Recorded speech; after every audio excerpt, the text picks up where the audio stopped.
네, 내일로 예정됐던 오세훈 안철수 서울시장 후보의 야권 단일화는 일단 불발됐습니다. 양측은 각자 후보 등록을 한 뒤에 늦어도 투표용지 인쇄 전에는 반드시 단일화를 하겠다라는 입장이긴 하지만 여론조사 방식에 대한 이견의 감정 싸움까지 격해지면서 앞으로의 협상도 쉽지 않을 전망입니다. 또 박범계 법무부 장관이 한명숙 전 총리 사건에 대한 수사 지휘권을 발동한 것을 두고 여야가 충돌하고 있습니다.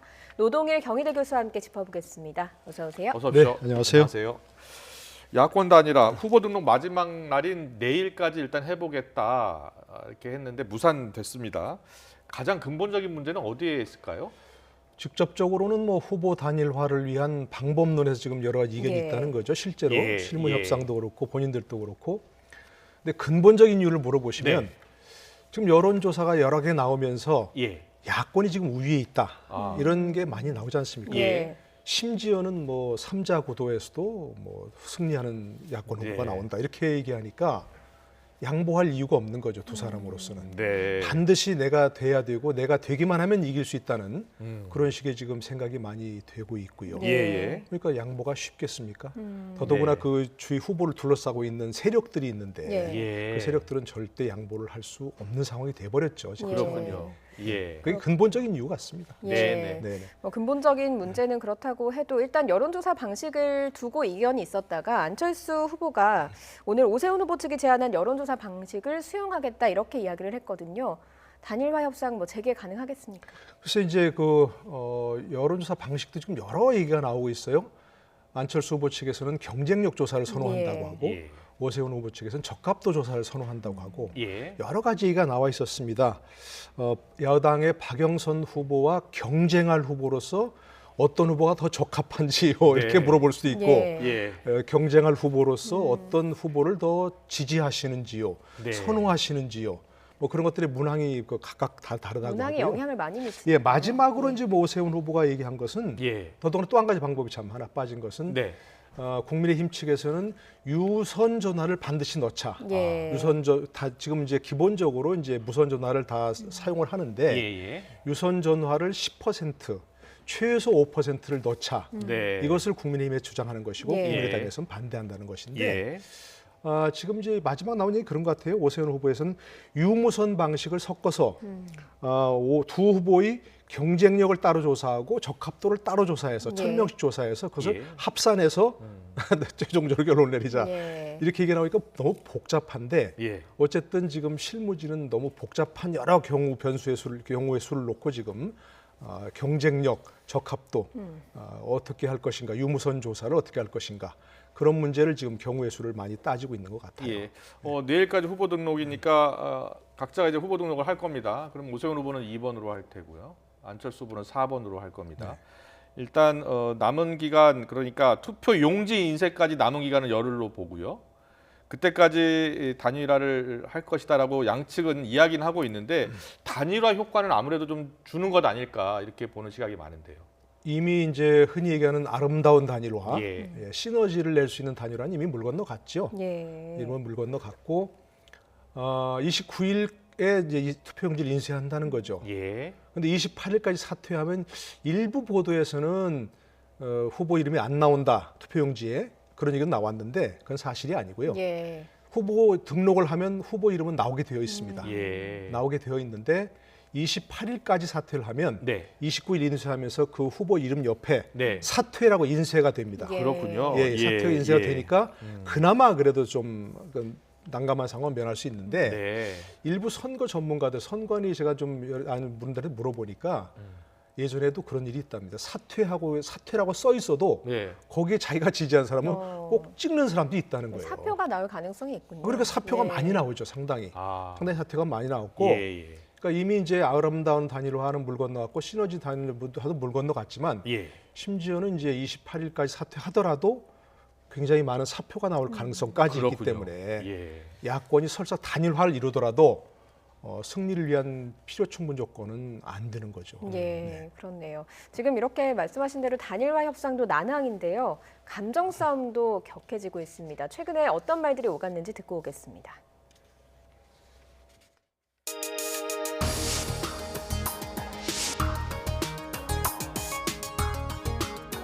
토론도 제대로 할 수 없는 사람이 저는 서울시장 후보가 될 것 같다고. 뭐 합당을 하고 뭐 무슨 큰 입원을 맨날 나는 그건 납득이 되질 않아요. 지금 때를 쓰는 것 같은 그런 인상을 주고 있어요. 후보끼리 합의에 대해서 국민의힘에서 오신 협상 대표분들이 인정을 안 하시는 겁니다. 그래서 저는 이건 후보 뒤에 상황이 있는 것은 아닌가. 그 상황은 김종인 위원장입니까? 뭐 상상에 맡기겠습니다.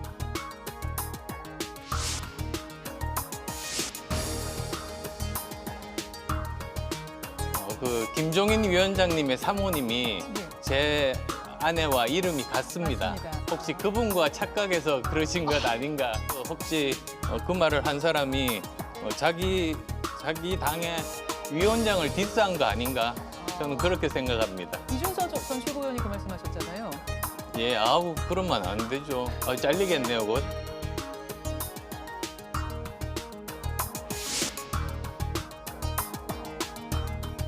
외람된 질문이지만 안철수 캠프 쪽에서 이제 사모님 관련해서 열심히 공세를 그래서 그 사람은 내가 보기엔 좀 정신이 좀 이상한 사람 같아.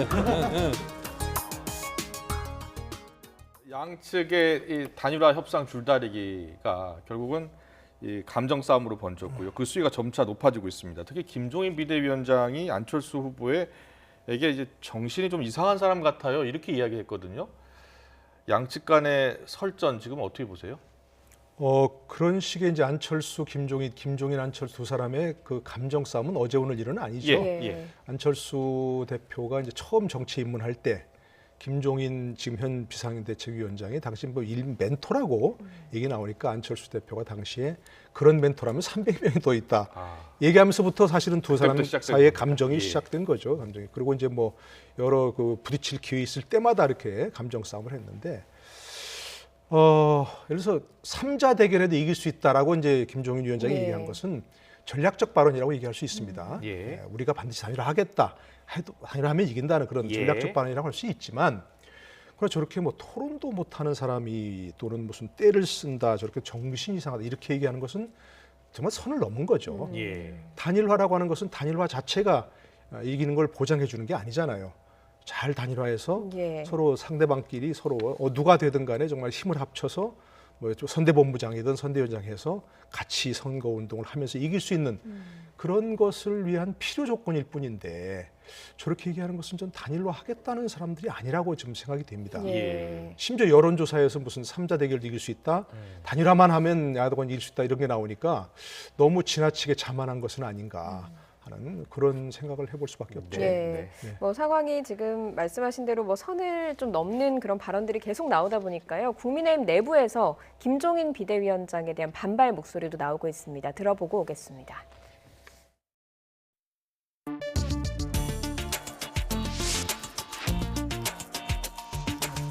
후보 단일화에 걸림돌이 되어온 김종인 국민의힘 비대위원장은 즉각 사퇴하라. 그러면 야권 후보를 서로가 존중해줘야지. 자기 당의 후보가 아니라도 뭐 정신이 이상한 사람 같다. 그럼 정신이 이상한 사람이 만약 시장 되면 시장에 정신이 이상한 사람 하면 되겠습니까?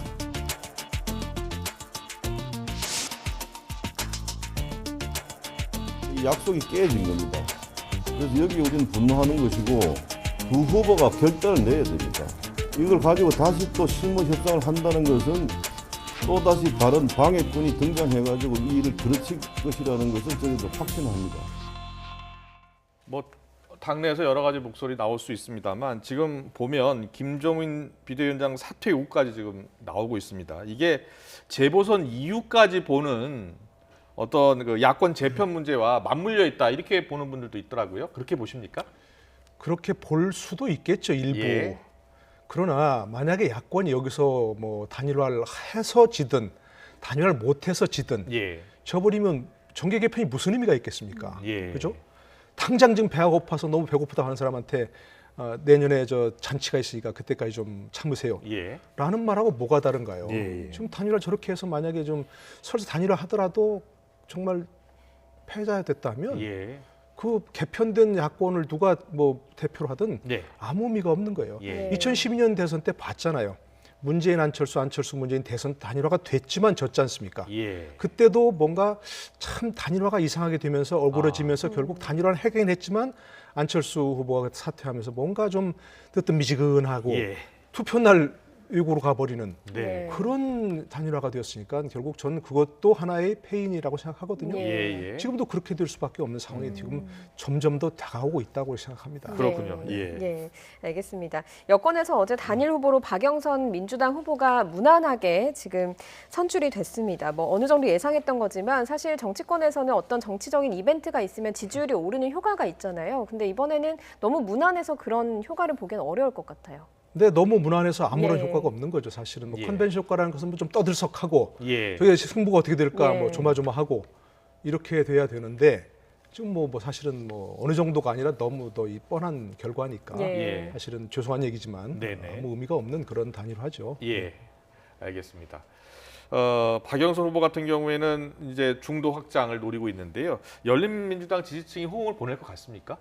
열린민주당과 더불어민주당은 사실 지지층이 겹치는 거 아니겠습니까? 예. 거의 겹치는 것이고 예를 들자면 또 어떤 한 당은 또 뭐 조금 더 이제 뭐 좌측이나 이런 쪽으로 나갈 수 있다. 조금 네. 더 극단적인 사람이 있다고 하지만 사실은 뭐 단일화가 없었어도 예. 결국은 찍을 수밖에 없는 더불어민주당을 박영선 후보를 찍을 수밖에 없는 사람들이니까 예.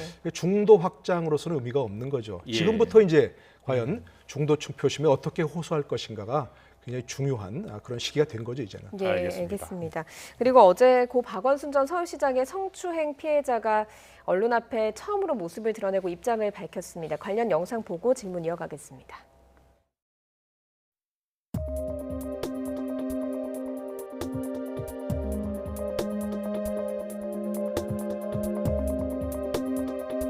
부디 제대로 듣고 함께 내일을 향한 이야기를 함께 나눠주시기를 바랍니다.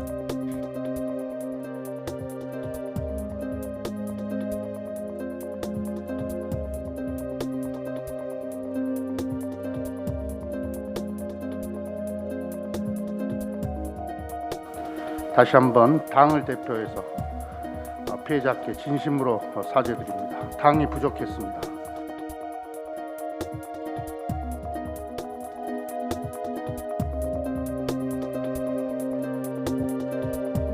박영선 후보가 밤늦게서야 사과문을 냈지만은 여전히 민주당 측 인사들의 가해성 발언도 이어지고 있습니다. 무엇을 어떻게 짊어질 것인지에 대해 구체적으로 밝히길 바랍니다.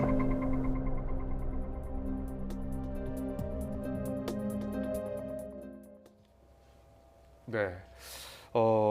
피해자 입장이 나온 직후 이낙연 선대위원장 그리고 김태년 원내대표가 사실은 모른다라고 이제 즉답을 피했다가요. 오늘 오전에 조금 잠깐 보셨습니다만 김태년 대표가 다시 한번 이제 사과 입장을 밝혔습니다. 어떻게 보셨습니까?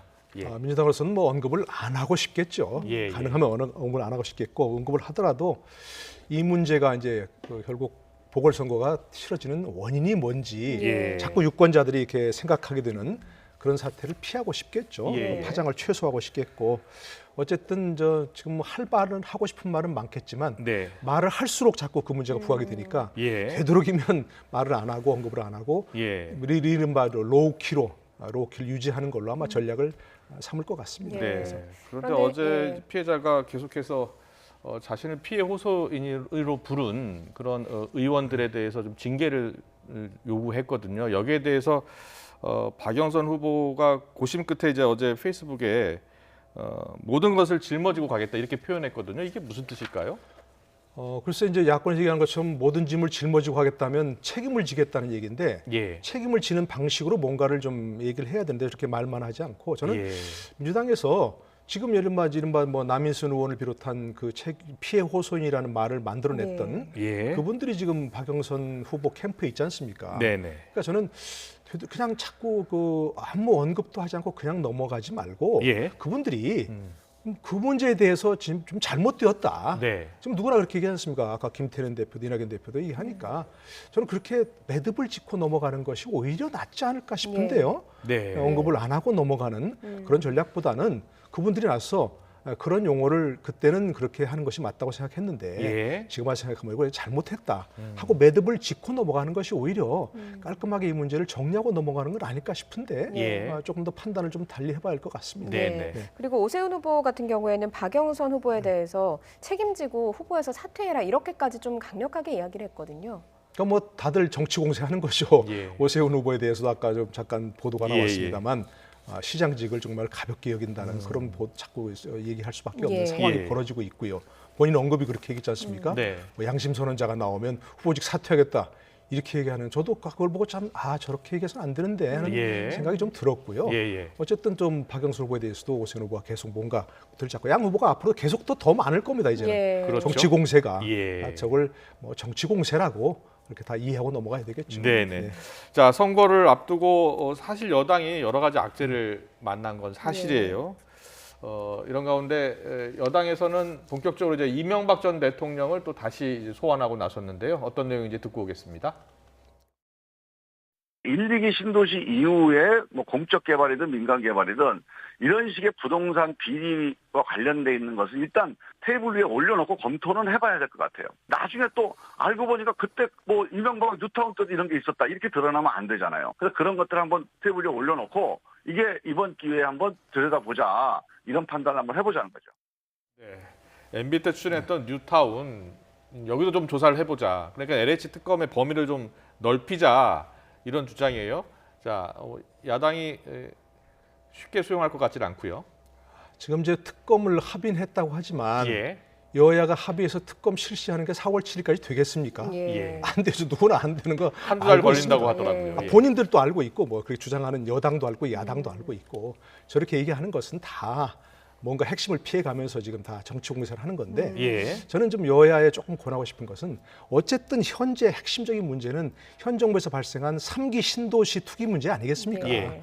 그 문제를 우선 제대로 조사를 하고 예. 그 다음에 혹시 다른 뭐 제안도 있으면 사실은 이런 뭐 공직자나 공기업에 근무하는 사람들이 신도시 정보를 미리 알고 그야말로 국가의 정보를 도둑질해서 이런 범죄를 저지른 것이 하루 이틀이 아니라는 건 우리도 다 알고 있지 않습니까? 예. 그래서 뭐 범위를 넓히려면 현재 핵심적인 조사를 해보니까 필요가 있다 하면 국민들도 예. 당연히 호응하겠죠. 네네. 그러니까 조금 그런 면에서 예. 뭐 선거가 급한 건 알고 있고 예. 다 이해는 하지만 어쨌든 뭔가 국민들이 가장 문제를 삼고 있는 그런 부분은 확실하게 좀 해결하고 넘어가는 그런 조치가 있으면 좋겠다 생각합니다. 예. 네네. 이명박 전 대통령까지 재소환한 거는 정치 공세다. 그래서 3기 신도시 투기 문제부터 좀 철저하게 파악했으면 좋겠다. 이런 말씀까지 해주셨습니다. 그리고 어제 박범계 법무부 장관이요. 한명숙 전 총리 모해 위증 교사 사건에 대해서 수사 지휘권을 발동을 했습니다. 그런데 이게 10년 전 사건이어서 좀 어렵거든요. 어떤 사건인지 좀 쉽게 설명을 해주시죠. 쉽게 설명이 될지 모르겠습니다만 한번 해보겠습니다. 한명숙 전 총리가 뇌물수수 혐의로 이제 복역까지 한 것은 다 예. 알고 있지 않습니까? 예. 그러니까 대법원 판결까지 났으니까 네. 그 부분은 우리가 이제 확실한 걸로 이제 뇌물을 받았다. 예. 그래서 이제 문제가 범죄 혐의로 복역을 했다는 거 2년 예. 복역을 했죠. 그거는 이제 알고 있습니다. 예. 그런데 그 수사 과정에서 예. 검찰이 수사를 하고 기소하고 이제 결국 유죄까지 받아내는 과정에서 네네. 이 돈을 줬다는 사람이 한만호 씨라는 사업가죠. 예. 그 한만호 씨에 대해서 이제 그 한만호 씨가 검찰에서는 돈 9억 원을 줬다. 예. 이렇게 시인을 해서 그 검찰 조사를 바탕으로 해서 재판을 했는데 예. 재판 과정에서 한만호 씨가 말이 바뀝니다. 네. 1심에서 두 번째 공판에서 예. 돈을 안 줬다. 검찰이 강압을 해서 이렇게 진술할 수밖에 없었다. 그 말을 바꿉니다. 예. 그러니까 검찰이 당황했겠죠. 그러면서 이제 검찰에서는 반격 카드로 그 한만호 씨와 같이 교도소에 같은 방에 있었던 사람들을 범죄인으로 네. 사기 혐의자 이런 사람들을 내세웠고 복역하고 있던 사람들을 예. 증인으로 내세웁니다. 한만호 씨의 증언을 탄핵하기 위해서. 예. 한만호 씨가 증언을 바꿨는데 예. 그 사람이 교도소에 내가 같은 방에서 들었는데 분명히 돈을 줬다고 하더라. 이런 증인을 내세운 겁니다. 예. 증인을 내세워가지고 그런데 지금 문제가 된 게 바로 그 증언입니다. 증언한 사람들. 이 사람들이 이제 나중에 가서 또 나중에 재판 다 끝나고 한명숙 씨가 복역하고 나온 이후에 예. 그 모해 위증을 했다고 모해 위증 교사를 한 사람들을 고발하게 됩니다. 예. 자기가 어떤 그 위증을 예. 했는데 예. 한만호 씨의 얘기를 들었다고 위증을 했는데 네. 다른 사람들에게 해를 가하기 위해서 모해 위증을 했다는 겁니다. 예. 그러니까 자기들도 처벌받을 뿐만 아니라 그걸 검사들이 강압을 했다는 겁니다. 네. 수십 차례 자기들을 불러다가 회유도 하고 강압도 하고 또 그런 증언을 하게 되면 좀 좋은 죄를 좀 깎아주겠다. 검찰이 구형을 할 때 좀 네. 깎아주겠다는 얘기까지 하면서 예. 했다는 겁니다. 예. 그 위증을 한 사람들은 모해 위증 혐의가 되고 예. 그거를 강압을 해서 위증을 하게 한 사람들은 검사들은 모해 위증 교사가 되는 거죠. 그렇군요. 현재 문제가 되는 건 바로 그런 것들인데요. 예. 공소시효가 이제 22일까지 만료된다는 거 아니겠습니까? 네네네, 맞습니다. 그러니까 빨리 지금 이걸 조사해서 기소 여부를 결정하도록 예. 지금 박범계 장관이 수사지휘권을 발동한 거죠. 예. 만약에 수사지휘권을 발동해서 지금 뭐 부장검사 회의가 열린다는 거 아닙니까? 네. 내일 열려서 이게 문제가 있다. 그래서 이 기소를 해야겠다라고 한다면 그 사건에 대한 본격적인 수사가 이루어지겠네요. 질 수 있는 거죠. 예. 공소시효가 만료돼 버리면 수사를 하더라도 결국 기소를 못 하는 거 아니겠습니까? 예. 그런데 이제 이런 말하자면 위증을 한 사람들에 네. 대해서라도 기소가 이루어지면 아. 전체 범죄에 대해서 일단 기소 시효 진행되지 않습니다. 더 이상. 예. 그러니까 그 위증 교사했던 사람들 검사들도 처벌할 수 있는 가능성이 열리는 거죠. 예. 그렇군요. 그렇기 때문에 예. 공범 이 사람들은 이제 검사들은 문제가 되는 게 이제 기소 아직 하지 못하고 수사도 제대로 하지 않고 있는데 예. 공범들 위증을 한 사람들을 일단 기소를 하게 되면 예. 나중에 검사를 또 수사해서 그렇군요. 뭐 처벌하거나 아니면 징계할 수 있는 예. 그런 가능성이 열리는 거죠. 예. 알겠습니다. 네. 뭐 이 수사지휘권 발동 자체가 박범계 장관이 지금 이 대검이 무혐의 결론을 내린 것에 대해서 수사지휘권을 발동을 해서 다시 한번 재심의를 해보라고 한 거기 때문에 국민의힘은 추미애 시즌 2라고 비판하고 있습니다. 직접 들어보고 오겠습니다. 박범계 장관은 검찰개혁이라는 미명하에 기승전 검찰 불신, 검찰 힘 빼기로 1년을 허비한 추미애 시즌2임을 스스로 증명한 것입니다. 법무부 장관이 선택적 정의와 선택적 의심으로 구체적 사건을 판단하려 한다면 공정성과 중립성이 생명인 법무부 장관직을 유지하고 있을 이유가 없습니다. 자, 어떻게 보십니까? 추미애 장관 시즌 2, 그러니까는 법무부와 검찰의 갈등이 다시 불거질 수 있다 이런 주장이거든요. 그렇게 보십니까? 이 문제는 이제 여러 가지 좀 아까 얘기한 대로 복잡한 사건이 얽혀 있는데요. 민주당에서는 한명숙 전 총리의 재심을 원하는 것 같아요. 예. 그야말로 돈을 받지 않았는데 받았다고 무고한 죄를 뒤집어 썼다. 이런 주장이었지 않습니까? 예. 그런데 한명숙 전 총리 본인은 좀 원하지 않는다는 말이 있어요. 왜냐하면 대법원에서 최종 확정 판결을 날 때 한만호 씨의 증언뿐만이 아니고 증언보다는 물증이 나왔지 않습니까? 수표가. 한만호 씨 측에서 발행한 수표가 그 한명숙 전 총리 동생의 전세자금으로 쓰였다는 그 물증에 대해서 3억 원 수표에 대해서는 대법관 전원일치 판결이 났습니다. 그러니까 이제 한명숙 전 총리를 구하기 위한 그런 것은 별로 의미가 없어 보이고요. 대신 그 수사 과정에서 한만호 씨의 증언을 탄핵하기 위해서 아까 말씀드린 대로 증인들을 회유하거나 협박해가지고 위증을 하게 했다. 그런 검사들이 있다. 그러면 그건 처벌해야죠. 지금 이제 김학의 전 차관 불법 출금 사건 있지 않습니까? 근데 그때 이제 그 관여한 사람들이 얘기하는 게 뭐냐면 그러면 이 김학의 전 차관이 출국하려고 하는데 그걸 뻔히 보고 있었어야 되냐? 당연히 막아야 되는 거 아니냐? 그러니까 그 자체는 저도 잘했다고 생각합니다. 그런데 그 과정에서 예를 들어서 허위 서류를 작성했거나 하는 불법이 있었거나 부당한 일이 있었다면 그거는 잘못했으면 처벌해야죠. 똑같은 얘기죠, 이것도. 한명숙 전 총리의 어떤 실체적 진실은 문제가 아닌데 그 과정에서 검사들이 부당한 일을 했거나 불법한 일을 했다면 당연히 처벌해야죠. 처벌받을 사람들은. 또 징계가 필요하면 징계해야 되는 일이죠. 그러니까 같은 차원에서 보자면 한명숙 전 총리의 재심은 문제가 아니더라도 그 과정에서 검사들이 불법을 저질렀거나 이렇게 한다면 당연히 그 과정은 밝혀야 되는 거죠. 그건 진영의 논리가 아니고 당연히 정의의 문제라고 할 수 있는 겁니다. 그런데 검찰이 그 자신이 무혐의 내린 부분에 대해서 다시 재심의를 통해 뒤집고 뭐 기소를 하는 방향으로 잡기가 쉽겠느냐라는 일각의 이야기도 있는데 그렇게 되면 이제 법무부와 검찰의 갈등이 좀 더 심해지는 것 아니냐 이런 우려도 나오고 있거든요. 아니 결국은 이제 이 증인들이 문제가 아니고 그 증인들의 배후에 있었다고 의심되는 검사들이 문제 아니겠습니까? 지금까지 여러 차례 이제 조사도 하고 뭐 여러 차례 문제도 삼고 특히 이제 뭐 임은정 검사 같은 경우는 지금 대검의 뭐 검찰 정책 연구관이죠. 그분들은 이제 계속해서 문제를 제기해왔던 문제입니다. 예. 근데 이제 검찰이 아마도 내부 식구들을 좀 감싸려고 해서 네. 그런 것을 철저히 수사하지 않았지 않느냐는 의심이 있습니다. 네, 그러니까 네. 이 기회에 뭐 대검 부장들 회의가 있다는 거 아니겠습니까? 대검 부장들은 다 검사장입니다. 네. 거기다가 플러스 또 고검장들까지 예. 한다니까 이 문제는 혹시 문제가 있는 검사들이 있었다면 깔끔하게 밝혀야 되는 겁니다. 네. 본인들 식구 감싸게 해서는 안 되는 것이고요. 예. 아까 잠깐 보도도 있었죠. 검사들이 자신들의 어떤 불법이 있었어도 자꾸 쉽게 넘어간다고 하는 거. 접대받은 걸 자꾸 이렇게 뭐 쪼개고 갖고 뭐 요만큼만 96만 원 이렇게 해서는 안 되는 겁니다. 검사들도. 다른 범죄인들을 엄하게 처벌하려면 자신들의 문제부터 확실하게 정리하고 넘어가야 되니까 이 문제도 혹시 그런 의구심이 있다면 대검 부장들도 그렇고 고검장들도 절대로 자기 식구들은 추호도 봐서는 안 된다는, 오히려 더 엄하게 다스려야 한다는 그런 자세로 임해야 된다고 그렇게 생각합니다. 알겠습니다. 내일 회의가 열리니까요. 어떤 결론이 날지 좀 지켜보겠습니다. 그리고 추미애 전 장관이 마땅히 해야 할 지휘권을 행사했다라는 이런 평가를 또 내렸습니다. 그러면서 윤석열 전 총장의 이 정계 진출설에 대해서도 입장을 내놨는데요. 듣고 오겠습니다.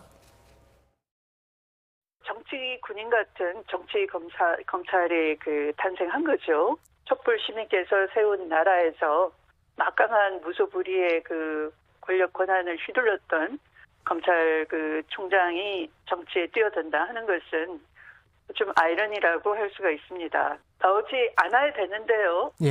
굳이 나온다고 한다면 그것은 야당과 언론이 키운 것이라고 말씀드릴 수가 있겠습니다. 저는 한마디로 말씀드리면 윤석열 전 총장에 대해서는 관심이 없습니다. 추미애 전 장관이 최근에 언론 인터뷰를 좀 하고 있는 것 같아요. 본인도 좀 의지가 있다라고 보면 되겠습니까? 정치 대선에 출마할 의지가 그건 계속해서 있다고 좀 얘기되었었죠.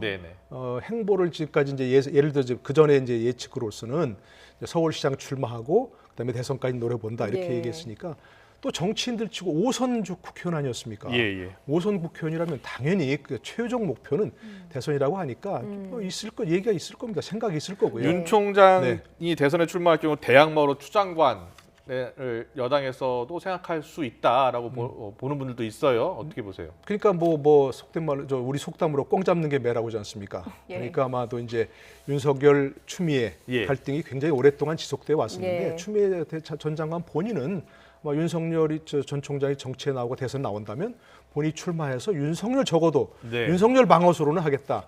이런 생각은 충분히 할 수 있을 거라고 생각합니다. 네, 알겠습니다. 오늘 정치권 이슈 잘 들었습니다. 노동일 경희대 교수와 함께했습니다. 잘 들었습니다. 네, 고맙습니다.